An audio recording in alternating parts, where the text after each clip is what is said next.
cachorros. Aqui agora.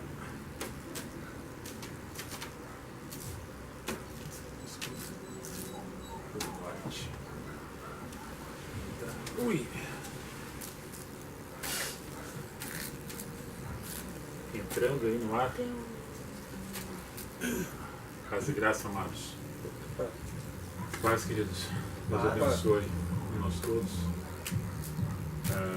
Conforme nós falamos ontem, de um assunto sugerido por alguém que nos acompanha, falar sobre angústias e medos. A gente podia trazer muita referência aqui nos textos sagrados, né,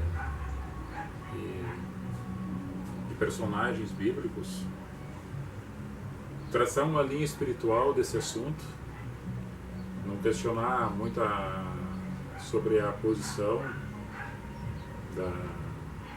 da área psicológica ou psiquiátrica, mas abordar mais a questão específica espiritual, porque é do conhecimento nosso, desse entendimento espiritual, que a gente consiga ajudar as pessoas, né, nessa caminhada, que as dificuldades que têm, que os problemas vêm sobrecarregados sobre cada um, e às vezes não sabe como lidar com os seus problemas, com as suas angústias e com os seus medos, e acabam retrocedendo na caminhada, parando no seu processo, né? Não enfrentando, às vezes, a adversidade por problema de medo de dar um passo, medo de tomar uma decisão, medo de enfrentar, medo de sair, medo de se divertir, medo de se alegrar, medo de tudo. Angústia na alma, sofrimento, choro, pressão psicológica, a alma oprimida, querendo gritar, querendo extravasar e ao mesmo tempo sufocada, angustiada. E eu vou pedir para que os irmãos leiam alguns versículos aí, e só para que você depois memorize eles ou queira olhar de novo, anotá-los, depois fazer uma reflexão em cima desses versículos, e depois ver todo o conteúdo. E peça sempre sabedoria nesse sentido. A nossa vida, ela tem uma direção. E essa direção, aquela que dá para nós, é nós que decidimos sobre a nossa direção e o caminho a ser seguido. O que nós queremos para nós, de acordo com aquilo que nós enfrentamos, daquilo que a gente deseja, daquilo que a gente busca. Eu quero agradecer aqui, a minha prima Romilda me presenteou de Natal uma Bíblia, capa de couro, com reflexões de Martinho Lutero. Obrigado aí, prima. O Beto, né? O Beto e a Romilda, meus primos, me presentearam com essa Bíblia, né? Muito bonita. Já estou lendo. Muito linda. Traz aqui sobre os 500 anos da Reforma, né? Obrigado. Então, irmão, Zé pode ler seus versos. Salmo de Davi, Salmo 27, capítulo 1. O Senhor é a minha vida e a minha luz, a minha salvação. A quem temerei? O Senhor é a força da minha vida, de quem me recearei. É o capítulo 27, versículo 1, né? Isso. Salmo, tá? Agora é o 56, verso 3. Já chego.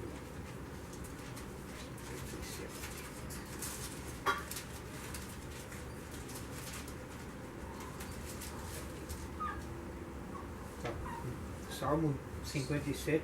Não, 56, verso 3. Sim. Verdade. Salmo 56, versículo 3. No dia em que eu temer, hei de confiar em ti. Amém. Nos céus. Isaías capítulo 41, versículo 10. Não temas, porque eu sou contigo. Não te assombres, porque eu sou teu Deus. eu te fortaleço e te ajudo, e te sustento com a destra da minha justiça. Amém. E Mateus capítulo 10, versículo 28. E não temais os que matam o corpo e não podem matar a alma. Temei antes aquele que pode fazer parecer no inferno a alma e o corpo. Perecer no inferno a alma e o corpo. Verdade. Pode ler os teus versos. Romanos, capítulo 8, versículo 19. 18. 8, 15. 15. É 8, 15. Porque não recebestes o espírito de escravidão, para outra vez estardes em temor, mas recebeste o espírito de adoção de filhos, pelo qual chamamos Abba, Pai. Chamamos Deus de Pai. 1 João. 1 João, capítulo 4, versículo 18.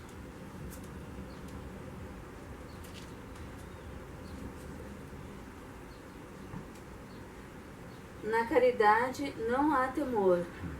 Antes, a perfeita caridade lança fora o temor, porque o temor tem consigo a pena, e o que teme não é perfeito em caridade. Amém. Tem vários versículos que falam sobre esse aspecto de medo, saída dele, em busca da paz espiritual em Deus. Há uma chamada de atenção para que, ali onde o irmão leu Mateus 10, que não se tema nada que está acontecendo, daquilo que não tem poder sobre nada. Mas é tu que deixa as coisas acontecerem porque tu se entrega para as forças e você se torna uma pessoa fraca. E aí, quem está falando isso, Mateus está escrevendo, é Jesus que está falando, né? Que o dono da vida e da morte, ele tanto tem o poder para dar e para tirar. Essa é a fé daquilo que a gente crê e naquele caminho que a gente segue em Cristo.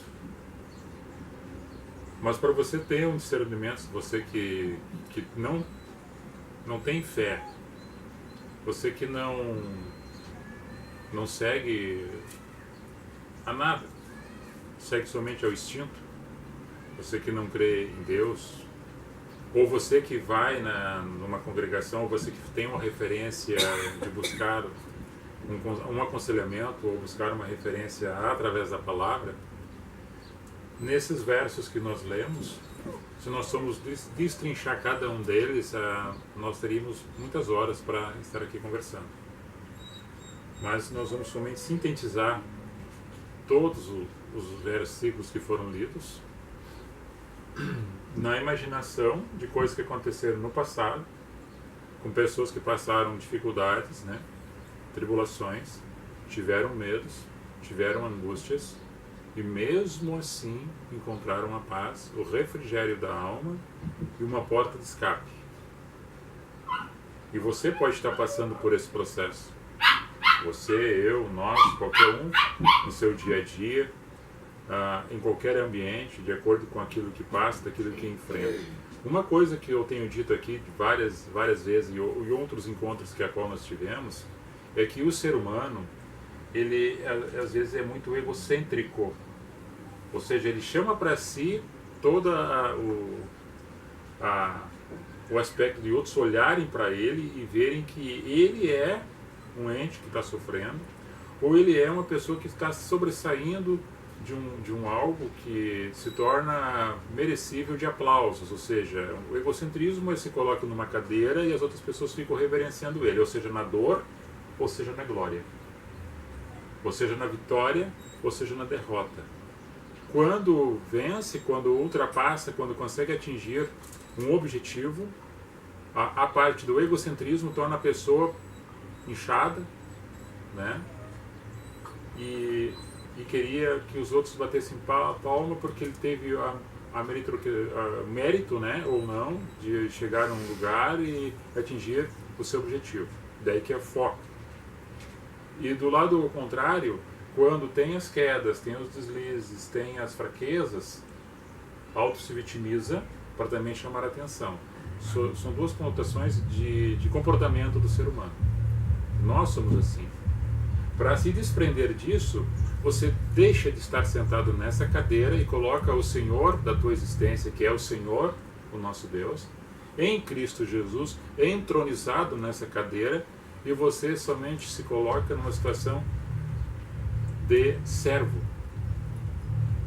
Porque nós estamos aqui para passar dificuldades, problemas.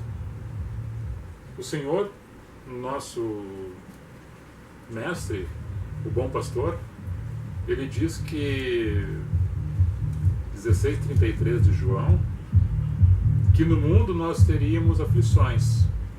Nesse mundo nós teríamos aflições, nós temos problemas. Agora cabe a nós buscar entendimento e sabedoria para enfrentar os problemas, enfrentar as dificuldades, seja eles quais forem, seja ele na ordem material, de relacionamento, financeira, psicológica, enfermidades.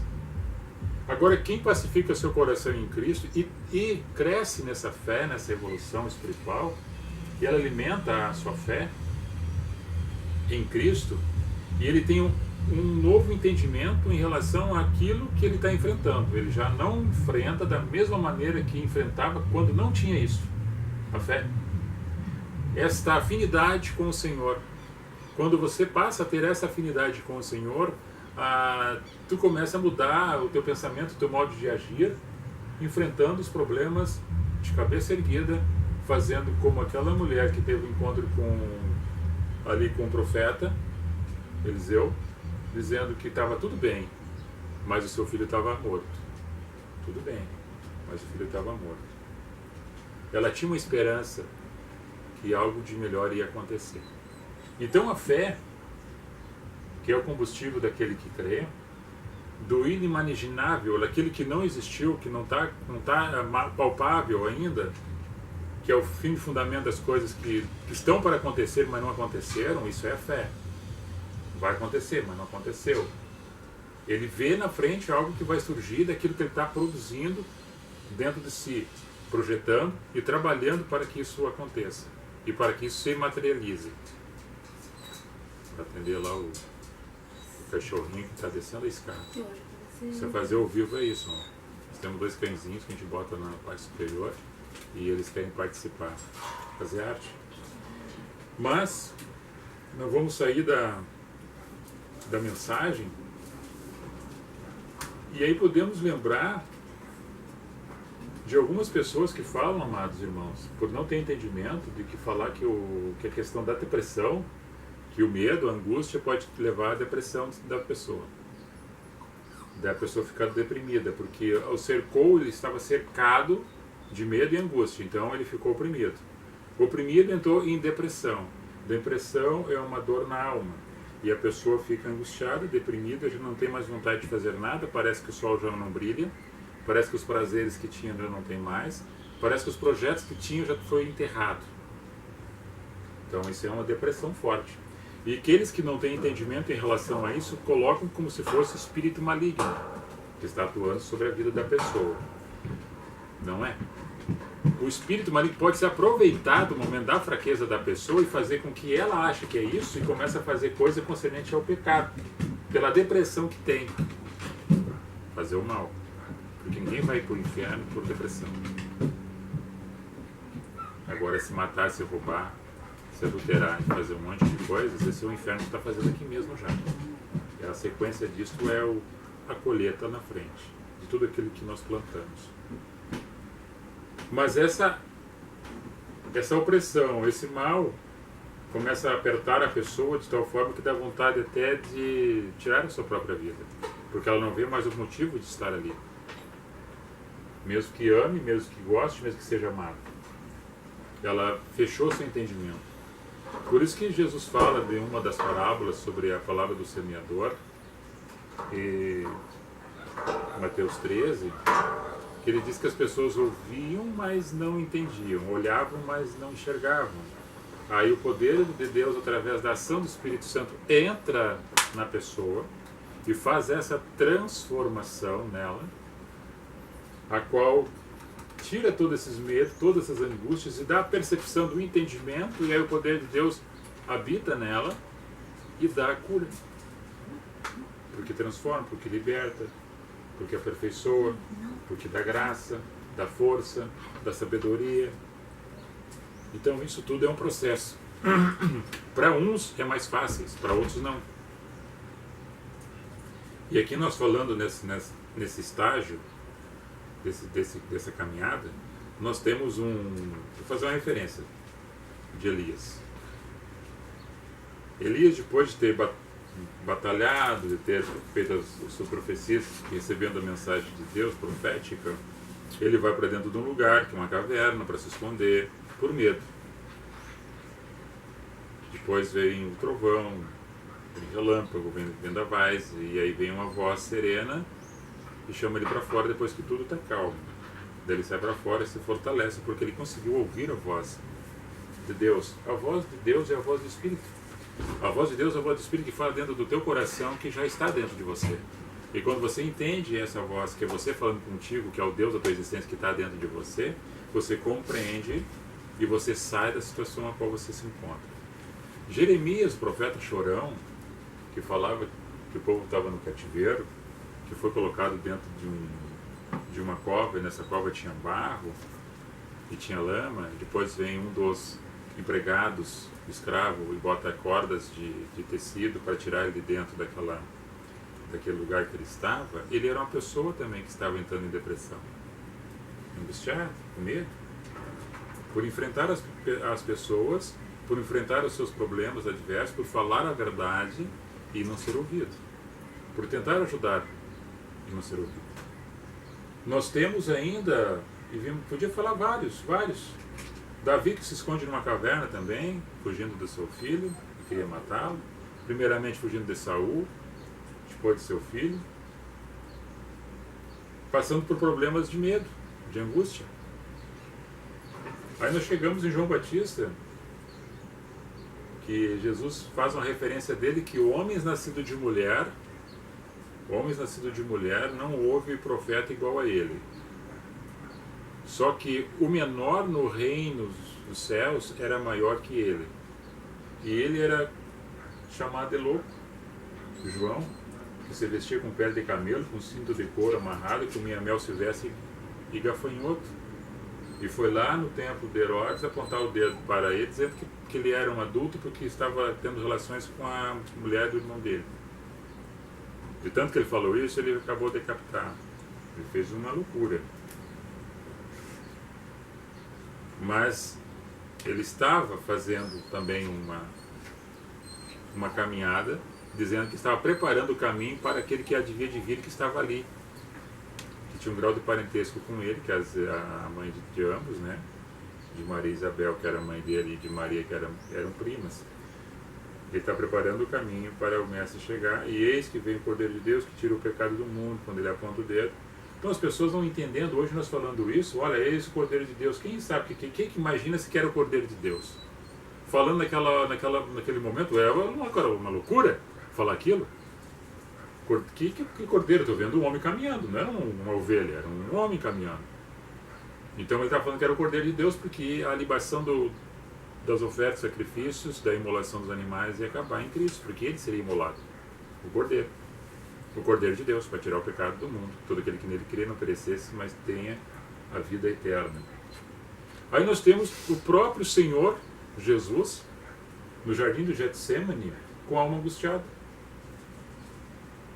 vendo lá na frente o que ia acontecer, a qual ele pedia para o Senhor, em oração, que, se fosse possível, afastasse o cálice dele, mas que cumprisse a vontade do Pai sobre ele. Afasta-se de mim esse cálice, se for possível, porque eu não estou aguentando essa angústia. E a angústia foi tanta que ele teve um processo que saiu dos seus poros sangue. Isso é um processo científico que é explicado pela ciência, que isso acontece com uma pessoa que está muito angustiada. Jesus teve muito angustiado naquele momento, porque ele era um homem Deus. Ele sentia as mesmas fraquezas do que nós sentimos. A sua carne naquele momento. O espírito estava pronto, a carne estava sentindo já as dores. Mas ele cumpriu como cordeiro de Deus para ser imolado. Dentro disso, falando, para que você tenha a percepção e saia, porque é uma zona de conforto, porque é uma autodefesa do ser humano, se guardar dentro de uma concha, se entrar dentro de um caramujo e ficar ali retida, com medo, angustiada, e não tomar uma posição de levantar e sair dessa situação. E enfrentar os problemas, sabendo que ele não é o único, ou a única pessoa que passa por problemas semelhantes. Quando nós olhamos para dentro de nós e vemos que nós temos algo tão forte dentro de nós, que é o Deus da nossa existência, e que dá essa força, e vamos em Salmos ali que diz que o Senhor nos arrodeou de tal forma que a sua glória ficou à nossa volta e sobre nós colocou a sua mão, e ali Isaías 41:10, que a sua destra nos levanta, nos sustém com a sua destra fiel, é porque ele é fiel. É que nós ainda não entendemos isto.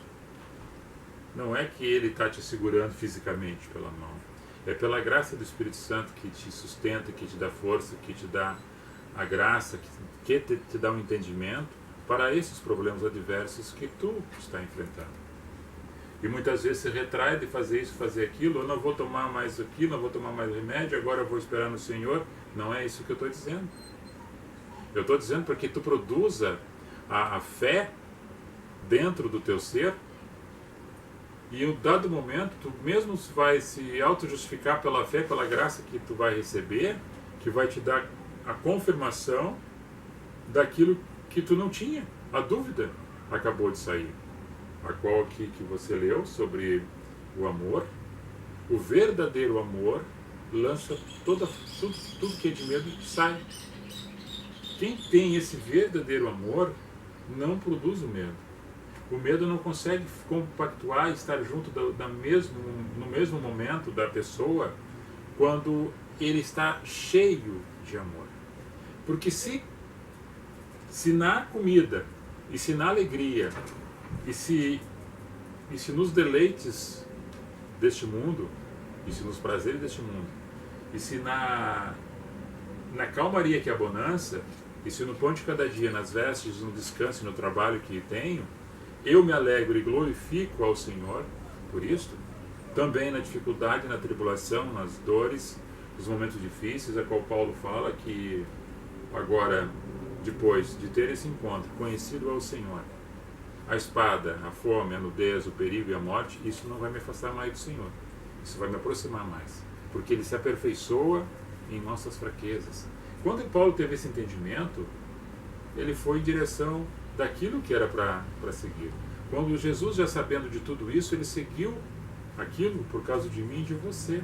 Agora, em Cristo, nós lançamos fora todo o medo. E até mesmo ele faz um chamado, em Mateus 11:28, dizendo, faz um chamado, vinde a mim todos vós que estáis cansados, fracos, oprimidos, e eu vos aliviarei. Vou achar descanso para vossas almas, porque o meu jugo que eu vou dar para vocês e tirar esse fardo pesado, o meu jugo é suave. O meu fardo é leve. Então eu vou tirar esses pesos que estão dentro de vocês, que está dentro do coração, sobre essas costas, que parece ter uma carga pesada, eu vou tirar. É espiritualmente falando. E quando você entende isso, que está tirando esse peso, e Jesus colocando o seu amor da sua essência dentro de você, você deixa fluir esse amor dessa essência dentro de você, você lança fora todo medo, toda angústia, porque você colocou tudo no altar, nos pés de Cristo Jesus. E quando eu falo altar, não é uma referência do lugar, é uma referência espiritual, a qual teus olhos não vê, mas sabe que tem, é a fé, existe. E isso você faz com relação às outras pessoas. O teu altar que você coloca, no teu altar que você coloca na presença do Senhor, o teu altar, e o teu altar colocado na presença de Deus, é todos os teus problemas que é tirado, os teus fardos pesados e colocado o jugo manso e suave de Cristo. Porque Ele veio para você, e você ainda não entendeu isto. Quando você tiver esse entendimento, aqueles medos, aquelas angústias que fazem parte, deixarão de fazer da tua vida. Porque dentro da tua casa, dentro do teu coração, dentro da tua vida, impera o Senhor Jesus da tua existência. Então, tira-se todo medo, tira-se toda angústia, e o amor, que é o perfeito amor em Deus, por intermédio de Cristo, está dentro da tua casa, está dentro dos teus projetos. Então, a noite passou a ser dia. Aquilo que era escuro passou a ser luz. Aquilo que era dor passou a ser cura. E tudo aquilo que você estava enfrentando, achando que não tinha saída, Jesus disse: eu sou a porta, você me encontra, você entra, você sai e encontra deleite para a tua alimentação espiritual, porque eu sou essa porta, eu sou o bom pastor. Aqueles que ouvem a minha voz me compreendem, eu compreendo elas, escuto a sua voz, porque conheço cada uma delas e elas me conhecem. Então isso aí é o pastor que está cuidando do seu rebanho, que as ovelhinhas estão com medo do mentiroso, do ladrão, do salteador e dos lobos vorazes, que muitos desses se vestem de pastor, mas por debaixo é um lobo. Então, disso tudo você tem que ter esse discernimento. Você vai ter esse discernimento, essa compreensão, no momento que você receber essa graça de Deus em Cristo, por intermédio do Espírito Santo. Então isso vai ser patente, vai ser visível, vai ser palpável, porque você vai tocar naquilo que você estava querendo, você vai ver aquilo que você queria, vai acontecer aquilo que você esperava, porque a fé fez com que produzisse isso. E os medos, as angústias deixarão de fazer parte da tua vida, porque tu és uma pessoa linda, abençoada, perfeita, aonde tu estás.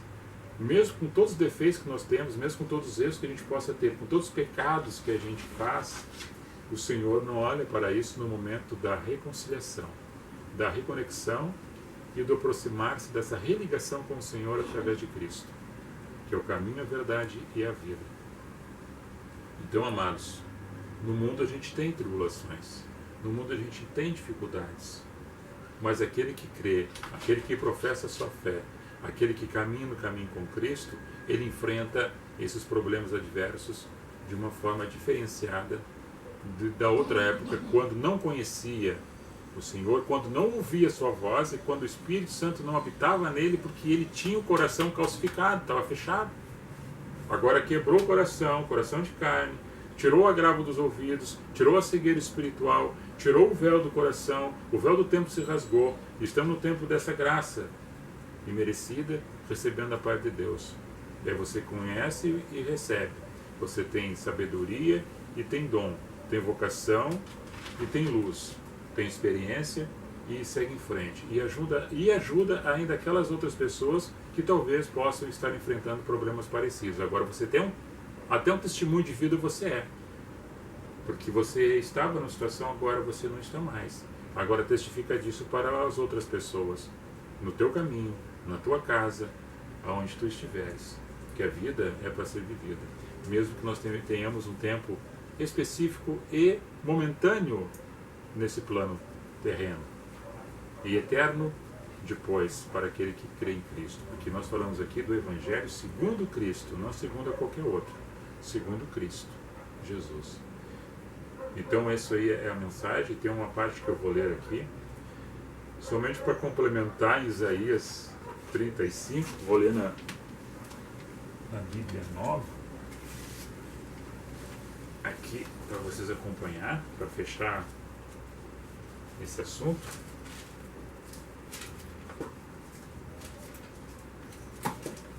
Para você não ficar aí. Tira essas angústias, tira esses medos, coloca nos pés do Senhor, que o fardo dele é leve. Isaías 35. O deserto e a terra se alegrarão, o ermo exultará e florescerá como o narciso, florescerá abundantemente, se alegrará, jubilará de alegria, exultará. Deus-se-lhes a glória do Líbano, o esplendor do Carmelo e de Saron. Eles verão a glória do Senhor, o esplendor do nosso Deus. Fortalecei as mãos frouxas e firmai os joelhos vacilantes. Dizei aos desalentados de coração, sede fortes, não temais. Eis o vosso Deus. A vingança vem, a retribuição de Deus, ele vem e vos salvará.